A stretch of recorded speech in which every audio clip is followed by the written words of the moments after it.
안녕하세요. 무탈한 사회를 위한 현재순의 무방비 탈출 3회 방송 산재왕국 대한민국에 대한 응답방송 응답하라 부탈 두 번째 방송입니다. 본 방송은 국내율 건강권 헌정방송 나는 무방비다 시즌2 1회 중대산업재해 막을 수 없나 방송 내용을 요약하여 축약본으로 편집하였습니다. 오늘은 두 번째 방송으로 노무법인 참터 유성규 노무사의 산재 사망에 대한 사업주 처벌을 강화하는 기업살인법을 제정해야 한다는 주장을 요약 편집하였습니다. 지금부터 들어보시겠습니다. 전체 방송은 나는 무방비다 본방송을 청취해 주시기 바랍니다. 검찰과 노동부가 의지를 갖고 청주 LG화학 폭발 사고에 대해서 사전구속영장을 신청을 했어요, 지금. 네. 그리고 정읍 LS 캐스코 사건과 관련해 가지고는 대표이사 겸 안전관리 책임자에 대해서 구속영장을 청구를 했어요. 근데 지금 아직 LG화학은 뭐 아직 신청 결과가 안 나왔는데 아마 거의 기각될 것 같아요, 제가 볼 때는. LS 캐스코 같은 경우에는 이거 기각이 됐단 말이에요. 그러니까 무슨 얘기냐면 지금 의지를 갖고 공무원들이 움직여서 조사를 하고 그래서 이제 구속수사의 의지를 가지고 있단 말이에요. 근데 법원이 이 부분은 그냥 간단히 기각시켜버린다는 거예요. 그리고 이게 꼭 이번 사건에서만 드러나는 거냐? 그렇진 않아요. 주요 그 산재 사망 사고에 대한 이제 그 판결들을 추이들을 쭉 보면 처음에는 좀 집행유예라든가 아니면 강한 형사처벌 수위로 이제 기소가 됐다가 신급이 올라가면서 2심, 3심, 항소심, 상고심 이렇게 올라가면서 무죄까지도 나오는. 그러니까 이게 사실은 공무원들이 변화가 돼서 해결될 수 있는 문제는 아니구나. 이런 것들 좀 극명하게 좀 드러내주는 현실들이고요. 제 생각에는 우리가 이제 벌금을 세게 때리면은 뭐 될 것이다. 처벌이 강하다. 뭐 그런 얘기도 하는데 오랫동안 이 일을 해보면서 약간 회의적인 생각이 들어요.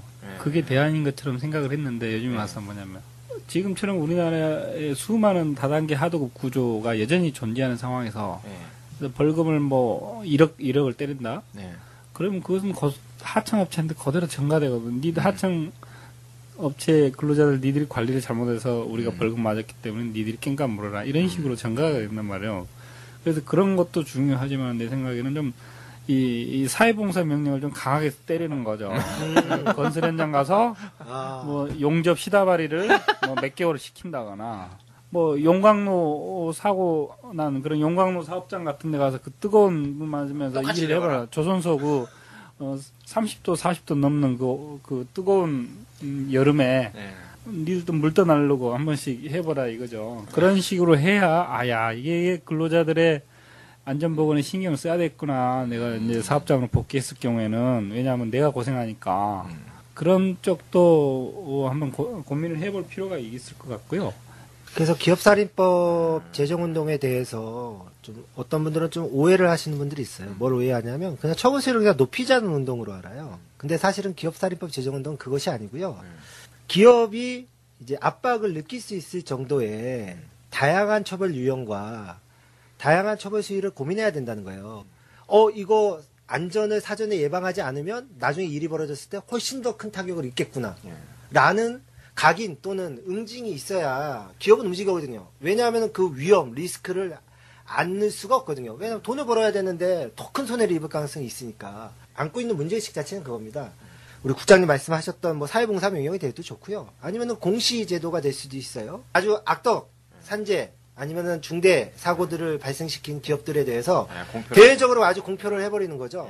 뭐 이런 제도라든가 아니면 벌금의 액수도 지금 이제 공정위가 그런 식으로 과징금을 내리는데 아주 천문학적 숫자를 내리잖아요.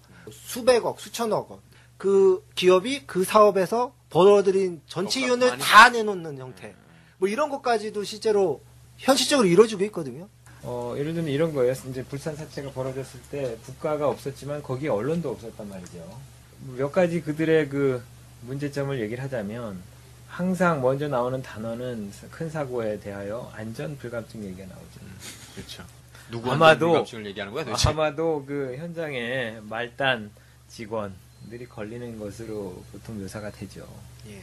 그게 뭐 사업주라는 생각을 추호도 할 수가 없는 보도예요. 그들의 보도 양태를 보면. 그리고 또 그것은 어떻게 보면 어쩔 수 없는 재해 정도로 정리가 되죠. 뭐 이건 재수가 없어서 그 자리에 왜 있었지? 이런 식이죠. 덧붙여서 또 잘못하고 있는 것은 경찰은 과실 여부를 뭐 수사하고 있다. 이렇게 얘기를 하는데 경찰은 알 수가 없는 조직이죠. 그 사회가 경찰 뭐 매번 새로워요. 그네들은 전문가 보면 뭐 전문가까지 필요 없어요. 그 사고를 여러 번 접한 사람들 저희가 뭐 인터넷만 뒤져봐도 알 수 있어요. 그러면 해마다 수십 건씩 일어나는 똑같은 재해고요. 아주 단순한 안전조치만 했어도 발생하지 않았을 문제고 그렇게 본다면 뭐 사업주가 그 조치를 하지 않은 게 고의라는 것이 분명해지거든요. 돈 아끼려고 한 거예요. 그렇게 한 거예요. 그 다음에 이제 조사나 제대로 하자. 이거 불산 사태 뭐 그다음에 LG화학 청주공장 조사가 어떤 식으로 될 거냐면요. 처벌 위주로 조사가 되고 있어요. 처벌 위주로. 근데 처벌은 뭐 말씀하신 대로 솜방망입니다. 요식행위에 불과해요. 벌금 몇백만 원으로 끝날 거고요.